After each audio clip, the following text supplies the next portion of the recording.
Okay. Good morning, everybody. Thanks for joining us on this first day of spring 2025 for our webinar, Game On Mastering California Labor Pitfalls. Today's webinar is going to be a little different, and Linda will take us through that in a minute. But we wanted to let you know that I'm Denise Ketty, and I'm your moderator for the webinar. And I wanted to give you a few quick reminders as of today. The webinar runs for about an hour, and we will still have Q&A at the end of the session. If you want to add a question, please go to the bottom toolbar, add your question. If you would like your question directed to a particular person, please make sure that you state it in the questions. The webinar will be recorded and it will be posted within the next 24 hours to both the Ethos, HCS, and Merhab Robinson YouTube channels.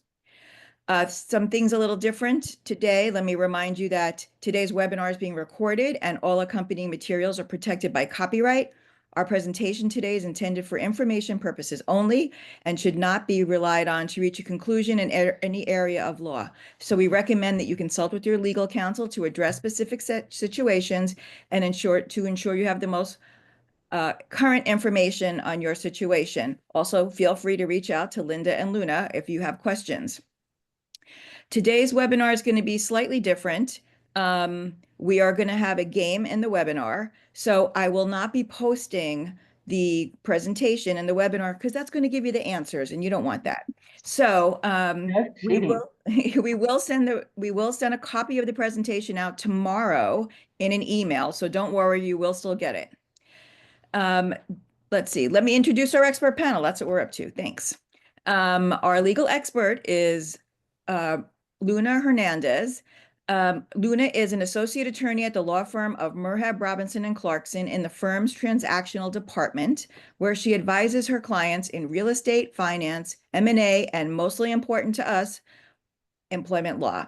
She joined the firm in February 2021 as a transactional department paralegal after immigrating to the U.S. from South Africa, and she was admitted to the bar in November 2023. She was recently elected Orange County Bar Association's Young Lawyers Division Board of Directors, where she serves as co-chair of the Education Committee. And if she's not busy enough doing all those things, she has a beautiful 7-month-old baby that she spends time with when she's not doing all this work. Thank you, Luna, for your time today. Linda, let me introduce you to Linda Ethos. Linda is the president of Linda Ethos, my new last name. Sorry. Linda, that's what I should call you, Linda Ethos. Linda Duffy is the president of Ethos Human Capital Solutions. She's been has this company for over 30 years and has built her business and team to deliver outstanding consulting, recruiting, training, payroll support, and organizational development programs. Linda and her team are known for building the magic of human connection with your companies by developing strategies for business leaders to get the right systems, people, and culture in place within your organization so that you as a business owner can focus on doing what you do best, your business. In Linda's spare time, you will find her now that spring training has started, cheering on her angels no matter how the season goes. Linda, could you get us started today and explain what's going on? Yeah, it's going to be another painful season. We lost all 3 of our spring training games over the weekend when I was in Tempe, but that's how it goes. All right, for those of you that need HRCI credits or credits for whatever continuing education units you need, it has been approved for 1 hour of California recertification credits, and all you need to do is complete the survey. I get emails every single month from people that cannot get to the certificate. I will just tell you one more time, if you take the survey, there'll be a thank you page at the very end, and it'll tell you on the thank you page, go to this link to download your certificate. So hopefully you see that, but if not, just email me and I'll send you the certificate for your files. All right, as Denise mentioned, we are going to play a game called Kahoot. Probably some of you have used this platform before, so you need to get out your phone. So I'm going to give everybody a couple minutes to do that. What we are going to do is ask a question, right, on the game. You're going to answer it on your phone. So you need to be able to see my screen and your phone at the same time, because what you will see on your phone are colors that align with the answer choices on the screen. So the answers, the words themselves will not appear on your phone. You don't have to play along, but I'll just say prize for the winner. And you will enter this game pin. So go to kahoot.it on your phone, enter the game pin, you'll create a nickname, and you'll have, if it's a multiple choice question, you will have 20 seconds to answer. And if it's true, false, you'll have 10. And we have, I think, 20 questions or so that we're using. And you get points for speed and accuracy. So the faster you get a right answer, the more points you get, okay? So with that being said, let me see if I can toggle here and get over to our game. Look at you all, you're Kahoot pros. So if you're just now getting your phone out, you can also just use that QR code on the screen. So go ahead and put in here, and then after each question, I'll actually update us to know who's in the lead. And I know Denise is in there, but she's not gonna be able to win. No, She I'm has not gonna. answers, but she's not gonna be able to win. I'm not gonna play. And just Linda, just so you know, I can't see the chat. So Yeah, I can't see it either. yeah, So okay. I don't know. Okay, so if you're just joining, we're going to do another quick reminder that we are not putting the presentation into the deck, into the chat today. You will get it tomorrow because we want to make this game fair for everybody. So you'll get it tomorrow in an email. Exactly. Okay, let's see how many people we have. 23 people, so we have less than half. So maybe some of you have decided not to play along, but I'm just going to give it another few seconds. And I think as long as you, Denise, maybe make a note of this game pin, because I think people can join late, and it may stay on the screen. I just don't remember, to be honest with you. So let's see how this goes. All right, we got a couple more showing up.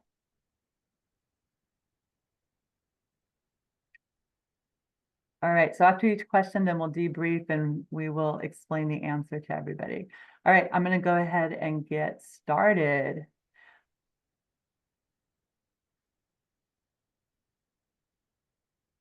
All right, here's our webinar. So I'm going to read the questions to you and the answers, and then you'll choose on your phone what the correct answer is. Okay, so which of these areas has the highest minimum wage?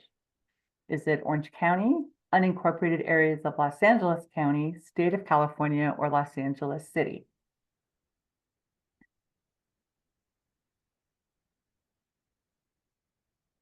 Answers are flowing in. You got 5 more seconds. All right, good job. 21 of you got the correct answer, which is Los Angeles City. All right.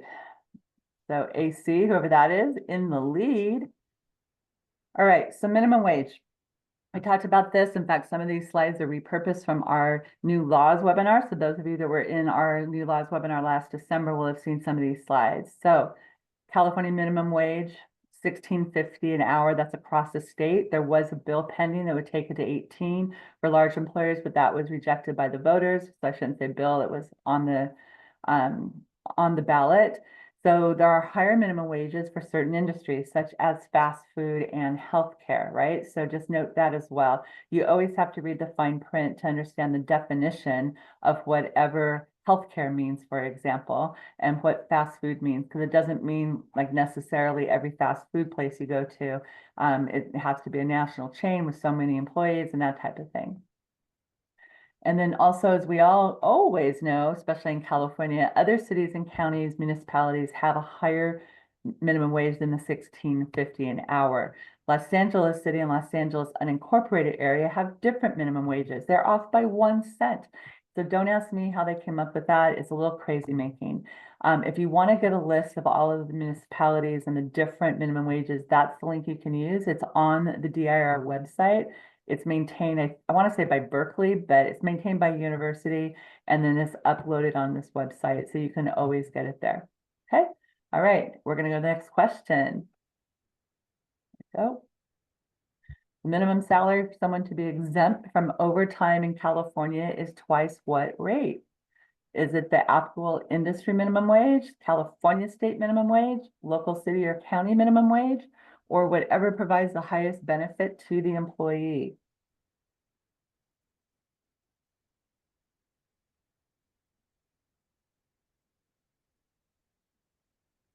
All right, good job. Yeah, so 17 of you know that it's the state minimum wage. So even if you're in, some crazy city that has a higher minimum wage, you only have to do twice the state minimum wage. Okay, so that's what the overtime law is based on. So, AC, still hanging tough. Okay, so for exempt employees, as we say, it's twice the state minimum wage. So right now that's 68,640. And I got to tell you that it's so easy for us when we go in to do an audit because we just run the payroll records for the company and you can scroll down and you just say who's exempt, who's non-exempt. And we get this all the time. Oh, all of my employees are salaried and I'm paying them 50,000 or something. Doesn't work, right? So I'm talking specifically about the white collar exemptions, right? The administrative, executive, and professional.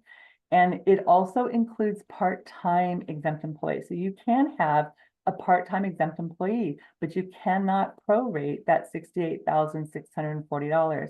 So if they're working 20 hours, you still have to pay them at least that minimum salary, okay?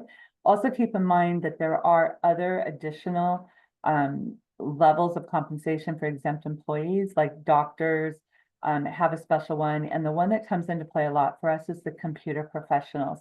So first of all, the computer professionals, there's a very specific definition of what they're talking about. A help desk worker, for example, is never going to be salaried exempt.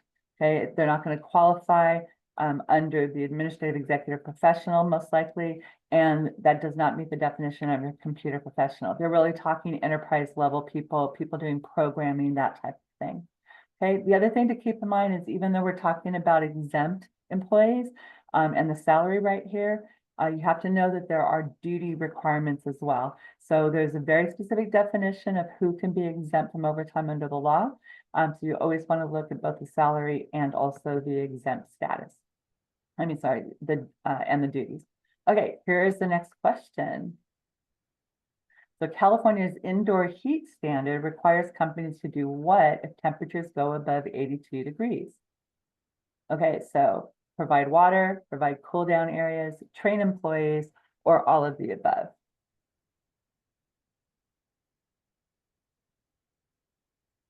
I love this little GIF in the middle too, the cat.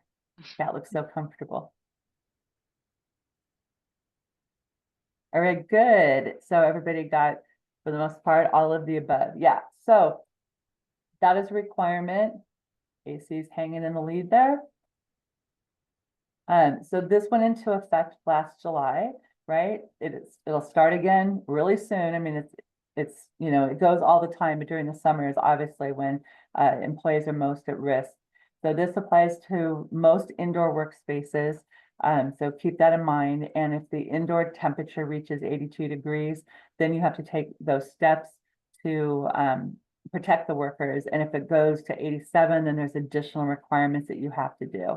I had somebody reach out this week and say, well, if they're in a, air conditioned office space, like what kind of training do we need? And the law is really specific that you have to train the employees, to recognize heat illness, what the steps to take, things like that. But you also have to train your supervisors and managers on how to treat people if they have heat illness. So you want to take a look at those regulations and figure out exactly what it is that you need to train everybody on.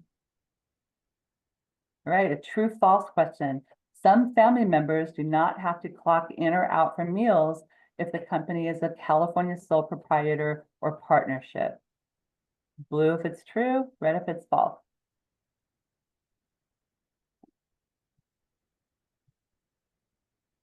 Okay, this is actually a true statement. I know it sounds really weird. Let's see who's in the lead here.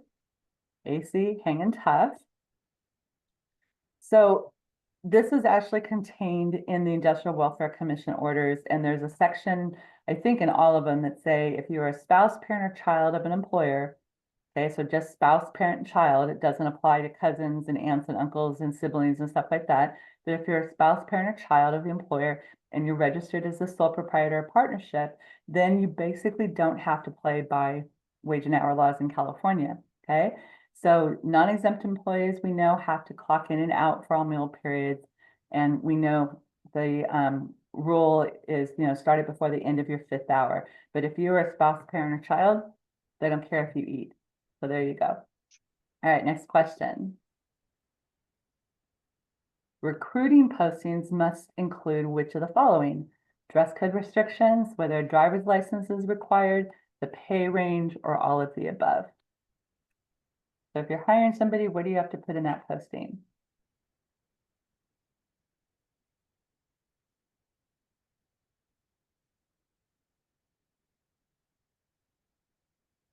Yes, the pay range. You don't have to put in the dress code restrictions or whether a driver's license is required. You do have to put in a pay range for that. All right. Now, the reason we included this is just as a reminder that last year there was a new law that went into effect, and it's an unlawful employment practice to require applicants to have a driver's license unless it's necessary for the job duties. So we go in again, if we do an audit, like say Form I-9s, this is a really common occurrence where a permanent resident card will be copied and attached, and they'll also copy and attach the driver's license and social security card because they have a practice of doing that. That's not a legal practice. So you're allowed to get responding documents, right, to satisfy the requirements of identity and eligibility to work in the United States, but you can't dictate which ones. You should not be taking copies of the documents unless there's a requirement to do so. If you're hiring for a driver, then that would be a requirement to do so, because most of you are going to end up then sending it to your commercial insurance broker, right, to make sure they can be covered. So this is specific to job postings and employment materials. You cannot require a driver's license. You can't say, do you have a car to get to work, things like that. If they have reliable transportation, that's all you need to know, unless they're going to be driving. And when we say driving, it's not like, oh, every once in a while we send them to the store. We're talking about an essential job function if they're actually driving regularly. All right, next question. Another true false. Inside salespeople who are paid commissions are exempt from overtime, meals, and rest periods. Hopefully some of you were at our webinar on this. Okay, this is false. Now, this is why it's a little confusing. Okay, AC hanging tough. So inside salespeople, there's a very complex formula to make sure that they're exempt. But even if they're exempt from overtime. They're not exempt from maintaining, clocking in and out every day or taking the meals or anything like that. That's where it gets a little confusing in California. So you're exempt from the overtime if you meet the standard, but you're not exempt from other things that non-exempt employees have to do or hourly employees have to do. So inside sales, in order to be exempt, if you're an inside salesperson, you have to earn more than 150% of the minimum wage, right? So that's $24.75 an hour, but you have to meet that criteria each pay period. And so where a lot of companies, that may work if you look at it for the entire year, but if you look at it on a week by week or pay period by pay period basis, that's not usually how people pay commissions, right? They pay them once a month or once a quarter, something like that. And you can't go back and, attribute that money toward that in another pay period. You also have to meet the standard that more than 50% of the employee's compensation is derived from commissions, right? So they're going to have to make at least $24.75 per hour, but then on top of that, they're going to have to earn more than that in the form of commissions, right? And then the third standard is they have to work in the retail and service industry, right? So there's a definition for that. Outside salespeople, however, outside salespeople are exempt from overtime, minimum wage, and meals and rest periods. But in order to meet that criteria, you have to spend more than half of your work time away from an office, right? So this was designed meaning face-to-face, going out and visiting customers. So it also does not apply if they're working from home. That is not out of the office. Okay, so out of any office, their home office, your office, doesn't matter. Okay, all right, next question. Oops, I'm sorry, let's try that again. I hit the wrong button. Let's go back. All right. Okay, here's the next question. California employers are not required to reimburse an employee for what type of expense? Is it phone use for clocking in and out, mileage from home to the work site, business travel, or mileage between job sites?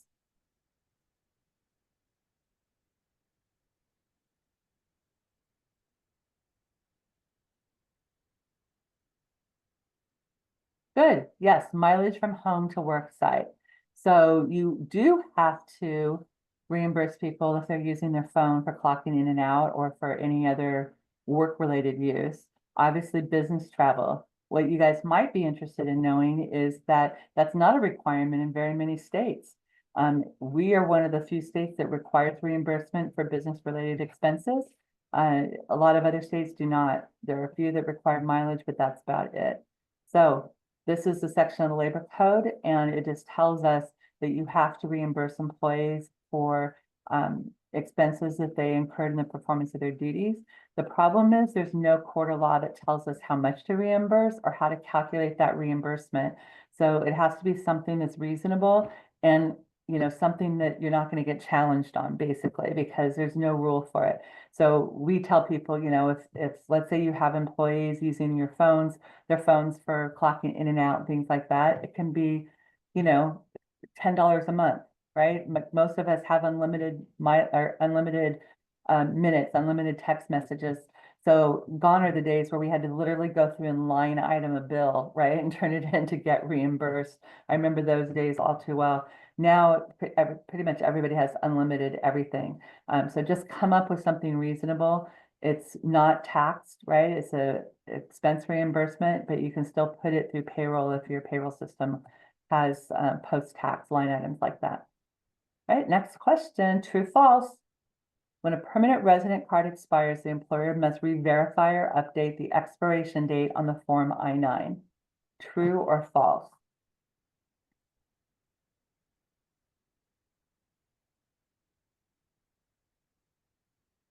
It is false.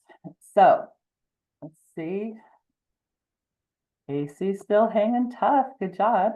So permanent resident cards are never re-verified. And again, when we do Form I-9 audits, we see a lot of employers do this. So if there's something else that is on like a list A or a list C that is authorizing their employment, then those will have to be updated, except if it is one of the things on the bottom bullet point there. So if they're a US citizen or non-citizen national, then of course you don't have to do it. If they gave you a US passport or passport card or the permanent resident card, right, then you don't have to re-verify those. If it's a list B document, like a driver's license or something that shows their identity, those never have to be re-verified. So as long as you're accepting a document when you initially have them fill out the Form I-9 that is unexpired, you're good, and you only have to re-verify if it's like an employment authorization document, something like that, that's showing their eligibility to work in the US. Okay, multiple choice here. More than one answer. What types of pay need to be paid at the regular rate of pay?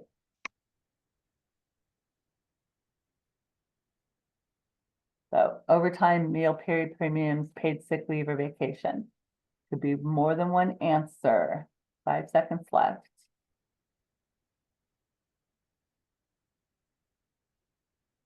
Okay, yeah, this was a tough one, right? So overtime, meal premiums, and paid sick leave, among other things, are all paid at the regular rate of pay. When I say regular rate of pay, we harp on this a lot. It's not their usual rate of pay. It's not their base rate. We're talking about a regular rate of pay that factors in any sort of commissions, incentives, shift differentials, some types of bonuses, those types of things, right? So essentially, you're going to take all of those and add them up and divide by the number of hours worked to get a new hourly rate. And that's what's used to pay those other things.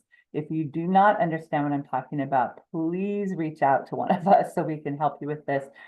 Employers get busted on this all the time. And then you're going to end up going back 4 years and, having not just the missing wages, but plenty of other penalties attached to that. So the regular rate of pay is used for everything you see on the bottom: overtime, meal and rest period premiums, recovery period premiums, reporting time pay, and sick pay. You don't have to do that on vacation because there's even no requirement to offer vacation in California. Okay, true, false. If an employee gives 2 weeks notice, the employer can walk her out that day, but must provide the 2 weeks of pay. So is that true or false?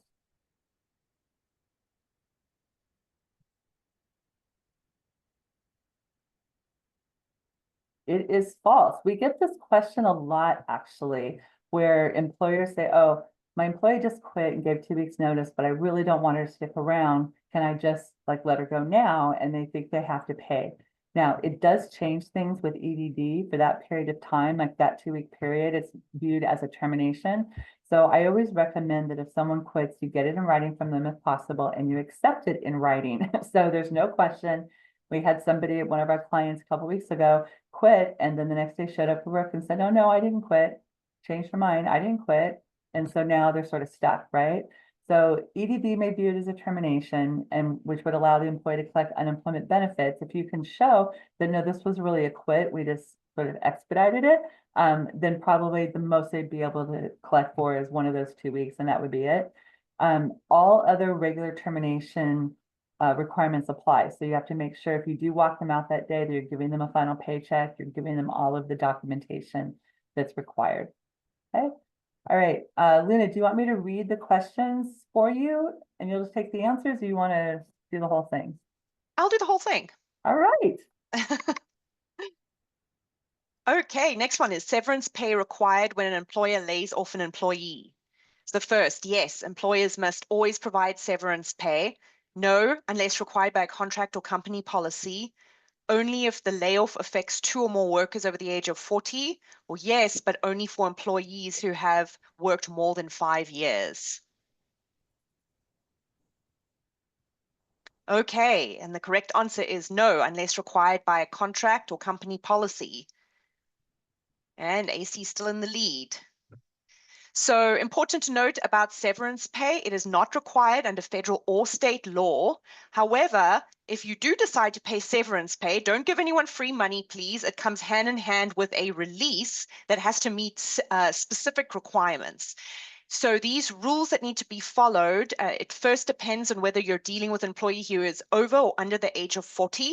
If they are over the age of 40, the employee must be given 21 days by law to consider signing the release, and then 7 days to revoke the signature. So you will only ever pay on the 8th day. If more than one person is laid off, employees must be given 45 days to consider the release. There are obviously certain claims that cannot be waived, for instance, workers' compensation claims and certain discrimination claims. And then there are also certain provisions that cannot be included. All to say, please do not try and attempt to draft a settlement agreement or a severance agreement on your own. Please reach out to Linda or us or your counsel.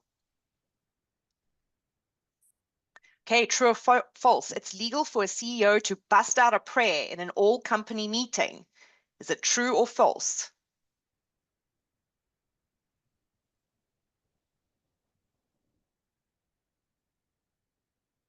So this is actually true. An employer can pray in a company meeting, and AC still in the lead there. The reason we've told you this is to highlight a recent Senate bill. We colloquially call this the no captive audience statute or bill. And what is important to note here, this really strengthens an employee's rights by prohibiting employers' coercion in religious and political discussions. Employees are protected from retaliation if they choose not to attend the meetings that the employer is putting on. And there is a penalty of $500 per violation, which emphasizes the employer's need to not coerce the employees here. There are also various enforcement routes, including complaints to the Labor Commissioner, as well as civil lawsuits. An employee clocks in and out at exactly the same time every day, 8, 12:30, 1, 4:30. Why is this a concern? First, it may indicate inaccurate timekeeping. It suggests the employee is highly punctual. Employers are required to question such patterns, or it means the employee is too rigid. It looks like you can choose one or more answer here. Okay, it may indicate inaccurate timekeeping, which it looks everyone got that correct. Good job. There we go. And Here, we have to ask the question, is it realistic that someone is never going to be a minute or two off? The code requires that you keep accurate records. And so if you are just having the system, let's say, automatically clock people in and out, that would not be accurate. And then that also begs the question, is someone overriding the actual clocking? So we want to make sure that employees are keeping accurate records here, and they are in fact not. This is the first thing I look at if I look at timesheets. Are they exact numbers, as this is a cause for concern? If an employee is injured at work, what should the employer do?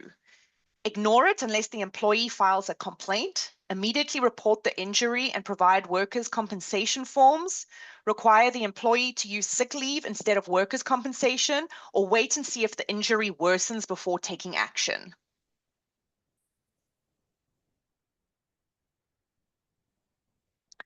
Okay, everyone got that right as well. Immediately report the injury and provide workers' compensation. Correct. Okay, AC still in the lead here.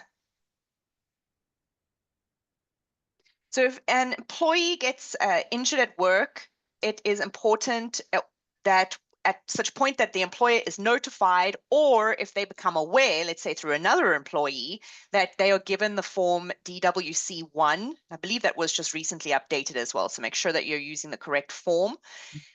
And the form should be provided within 1 day if the injury or illness required medical treatment beyond just regular first aid. So if it's just a Band-Aid, don't worry about that, but anything beyond that. And then the injury or illness resulted in lost time beyond the work shift. Every employer with one or more employees must maintain workers' compensation insurance. Okay, a true or false. If an employee calls in sick, the employer can always require a doctor's note.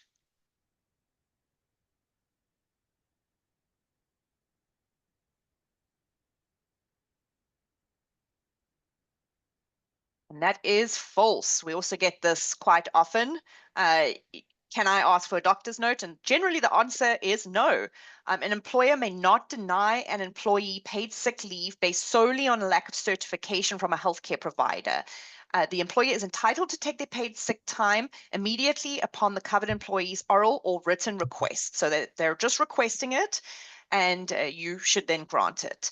Although an employer can't deny paid sick leave for a lack of medical certification, it may be reasonable in certain circumstances to ask for documentation before paying the employee their sick leave if the employer has information that they are requesting paid sick leave for a non-valid purpose. So you hear that, they actually want to go and see a concert, and you catch wind of this. At this point, it becomes reasonable to ask for certification.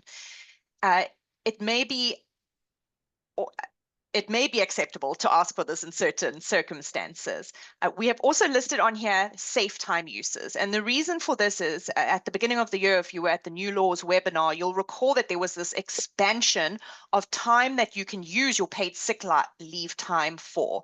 And it's important to refer to those laws and see if this particular request for sick leave falls within one of those. So it's not always only if you are sick, and it also extends to certain other covered individuals, such as family members, as defined in the code. If an employee requests access to their personnel records, must the employer comply? No, employers do not have to provide access. Only if the employee has a lawyer, only if the employee has worked for the company for more than 5 years, or yes, within a specific time frame.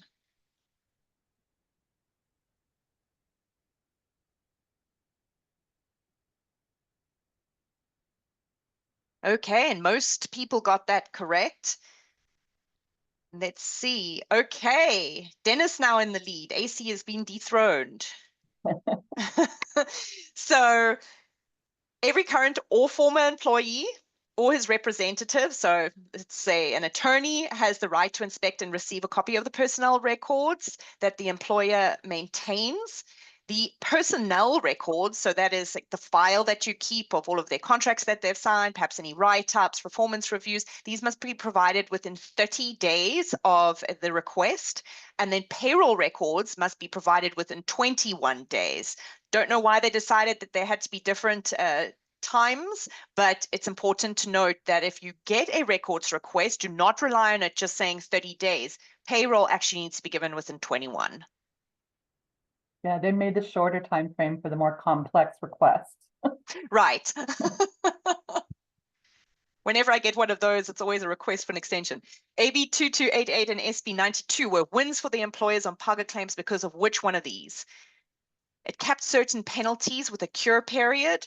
Courts can limit the scope of claims, requires employees to personally experience the alleged violations, or all of the above.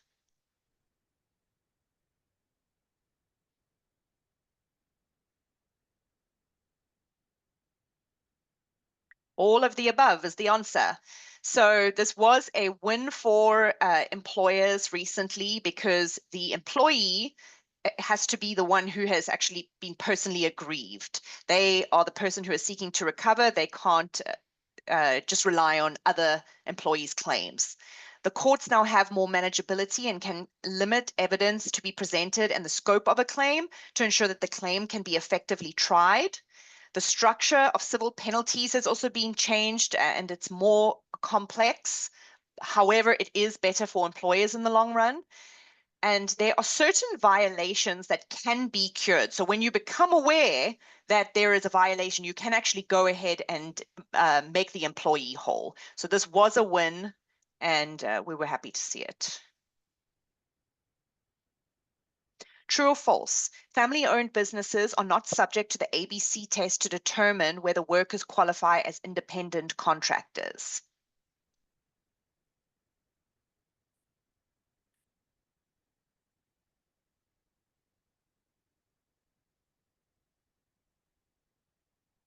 And of course, that is false.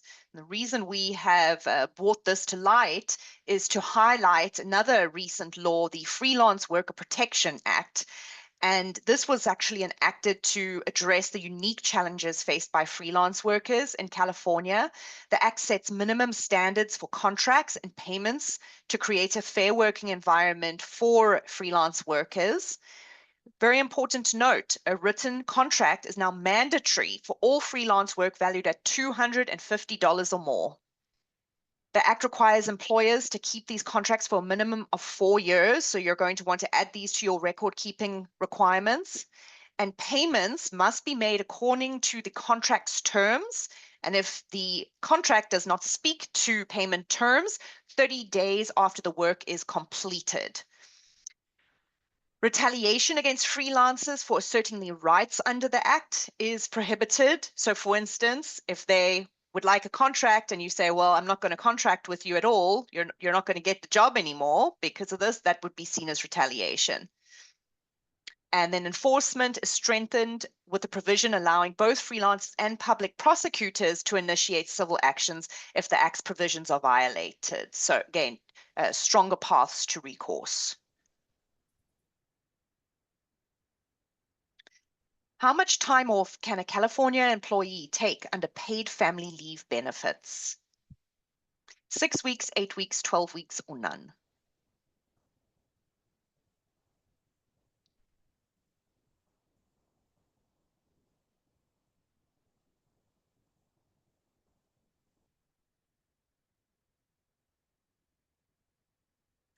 Okay, and we tricked you. And this is a very common mistake people make. The paid family leave benefits, they do not provide time off. They just provide benefit payments. And so it's written to confuse you. It's called leave, but it's actually just a benefit.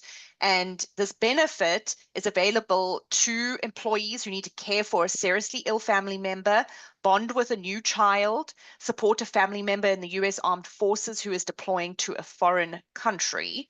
And I believe that if you are eligible, the employee can receive 70 to 90% of weekly wages. That has actually just recently gone up. And for up to 8 weeks, you can claim those benefits. Yeah, I think we're on to our last question. Okay. And it's a Paycheck multiple choice.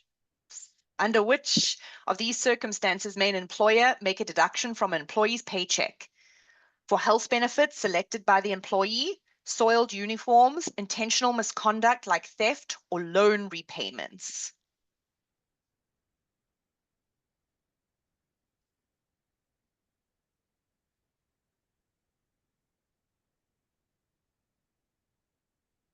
Okay, health benefits selected by the employee and intentional misconduct like theft. You cannot, oh, as well as loan repayments, excuse me, you cannot make deductions for soiled uniforms.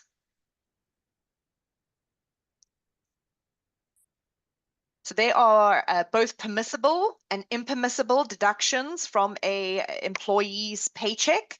Permissible deductions, so you're allowed to deduct for taxes and garnishments, and then the employee authorized deductions, such as insurance premiums, your 401k contributions, union dues, or repayment of loans advanced by the employer. Important though, note employee authorized.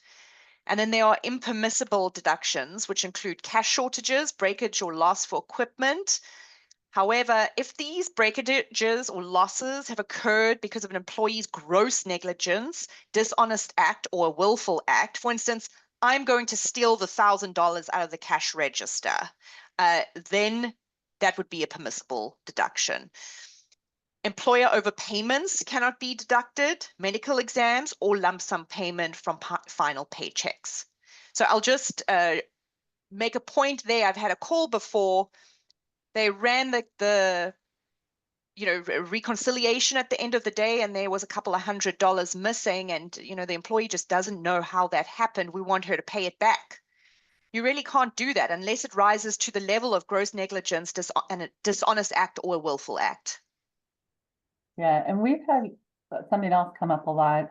I would say the employer overpayment comes up every once in a while where the employer makes a mistake on payroll and they want to go grab the money back or deduct it from the next paycheck, and you can't just automatically do that. You have to go to the employee, get their written authorization and make that deduction. And then the lump sum payment from the final paycheck is also a big no-no. So we always say, have them sign something at the time you're issuing a loan that says you can deduct it from the final paycheck, but know that you can't do that. Like employee doesn't necessarily know, but you know. And then also what we usually include in that agreement is a statement saying that they agree to authorize once again, like if they leave before it's paid in full, that they agree to authorize the employer to make the deduction out of their final paycheck. But you have to be very careful that it doesn't go below minimum wage. There's other things around that. So you just want to make sure you get some advice on that. All right, drum roll. Everybody ready? The drum roll. Who's the podium? Okay, Weber's number 3. AC came back. And number 1. Dennis. All right, you 3 are going to each win a $25 gift card to donate to the charity of your choice, any nonprofit. I'll send them via email if you drop your names into the chat. Since you use nicknames, I don't know who you are. So either drop your names into the chat so I know, just say that you're number 1 or whatever the case is. And then, or you can email me directly and then I'll take care of it from there. But good job, everybody, on this. Let's now go back over to this. Okay, so that was the Kahoot, and we will take any sort of questions that you have. Denise, are you able to see any questions? I did see a question about Form I-9. So should employers keep copies of Form I-9 identification documents? Okay, so totally up to you. There's no requirement to keep them, and there's nothing that prevents you from keeping them. You want to be consistent. Okay, so if you're going to keep them for one person, you keep them from all people. If you haven't and you change your policy, or if you used to and now you don't want to anymore, put a memo in the front of the I-9 binder that basically says on this date, we made this internal policy decision to do such and such, either start making copies or stop making copies. Okay, so if you do it for one, you do it for all, any documents. Do not over document because that's a violation.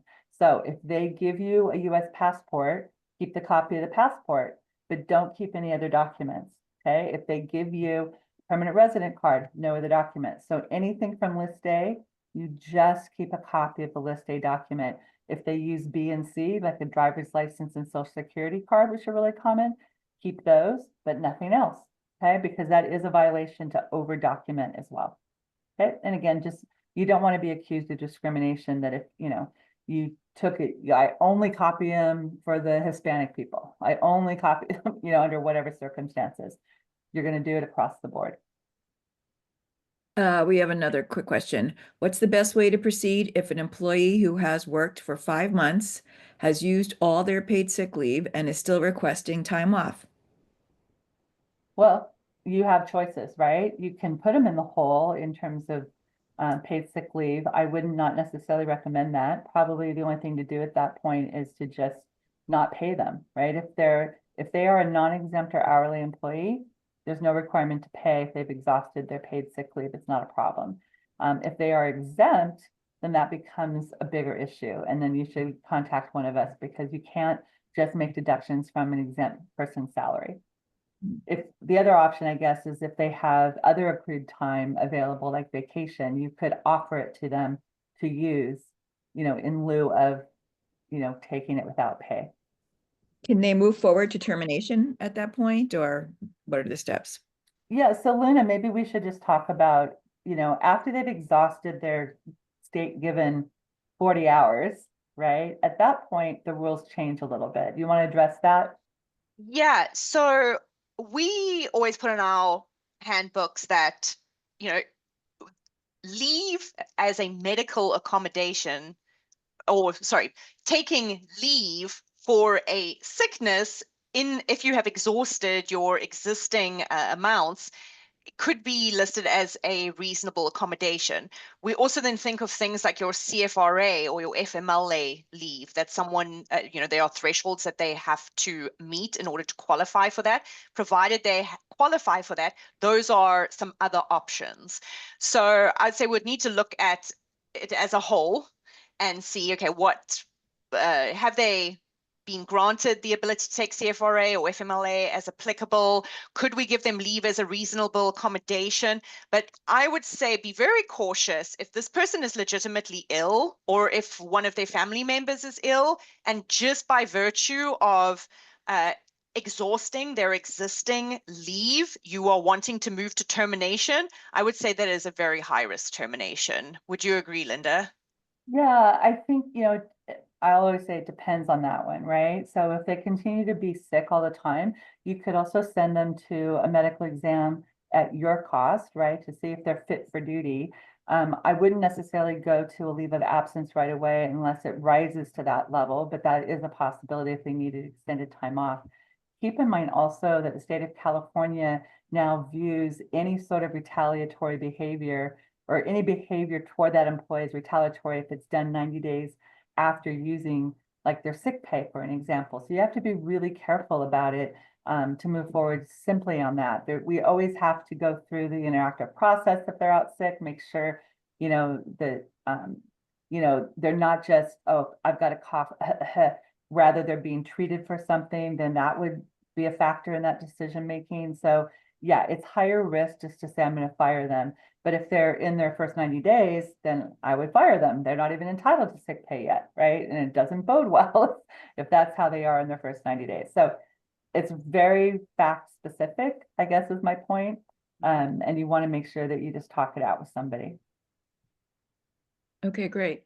That is the last question that we had. And I just want to remind everybody, we said at the top of the recording that tomorrow, please look in your email. You'll get a copy of the presentation. It will be emailed to you tomorrow. It will be a link that you download the presentation tomorrow. That's what you'll get in the email. It'll be from Zoom, the thank you for attending. Did Weber, AC, and Dennis drop their names into the chat, Denise? I can't see that, but I can figure out who AC and Dennis were. I don't know who Weber was. Oh, so I don't know who Weber was. Maybe actually if you three can get into. Oh, Calissa Weber. Got it. Thank you, Got Calissa. it. Got it. Okay. Perfect. Perfect. All right. Good job. Okay. Our next webinar is going to be next month. We will not have the pleasure of Luna with us, but we will have somebody else from my team, Maria Patrick, one of our principal consultants, joining us. And we're going to talk about culture as a retention strategy. So hopefully you can join us for that. The link to register is right there, and we will see you next month. Have a good day. Thank you, everyone.